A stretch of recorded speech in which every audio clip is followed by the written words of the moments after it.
Hey guys, it's Christina. How's it going? So I've been teaching for quite a while now. It's pretty crazy. For 12 years now. I'm starting to lose count.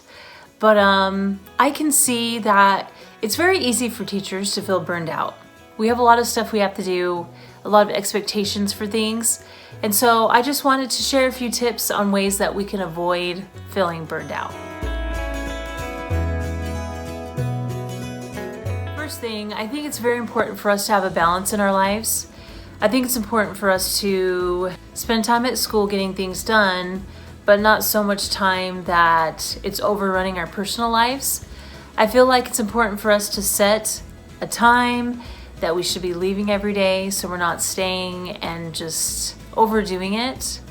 I know for me, I can get wrapped up in projects and I can end up being there for a while. So I have to set this firm boundary with myself that I will leave by a certain time.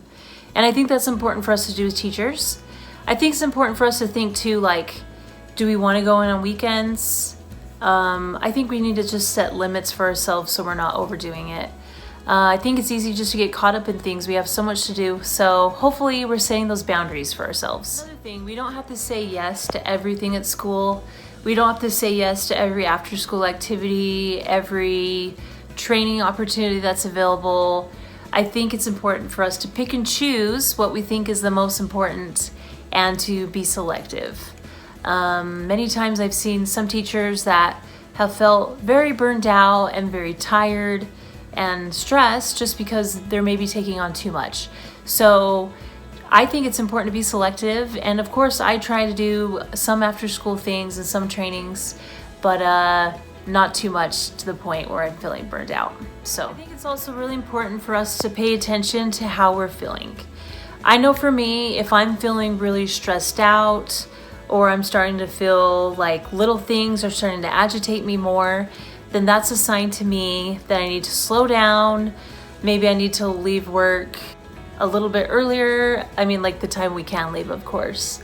Or maybe like the lesson I have for tomorrow is good enough and I need to go home and take care of myself. So I think it's important for us to pay attention to those emotions. Also, if I'm feeling really stressed, maybe I'll go home and I'll do some things to help myself. I know for me, if I've had a really stressful day, maybe I'll go home and just take a bath and light some candles and play some soft music and just relax. Or maybe I'll decide, okay, this weekend I probably shouldn't do any work because I just need to focus on myself and my life and I need to recharge a little bit. So I think it's important for us to pay attention to our emotions and how we're feeling. A huge thing that could really help us avoid burnout is to collaborate with our team. I know for me, I've had a lot of really great teams over my career, so I've been very blessed. There has been sometimes it's been a little bit more difficult here and there, but overall I've been very, very blessed and so grateful. But I feel like when we as a team break things up and we deal with things together, it just helps so much. I know for this year it was tougher because we had a lot of things going on with coronavirus.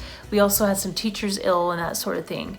But one thing that really helped was my team. I feel like we pulled together, we helped each other make it through. If we needed to, we would make sub-plans for each other.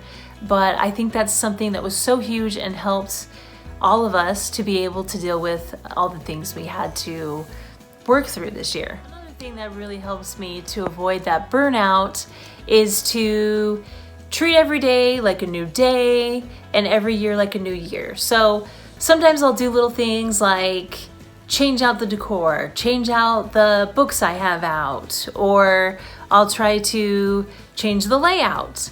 I feel like when I do little things like that, it just adds variety and it makes things more exciting for me.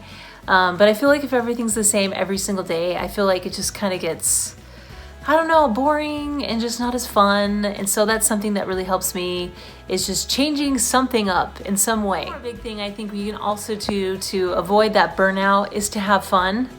I think for me, sometimes I get just wrapped up in things. Like I have to reach this by the end of the year. Their test scores need to be, at this level, or I need to make sure I'm getting through this unit and it has to be by today.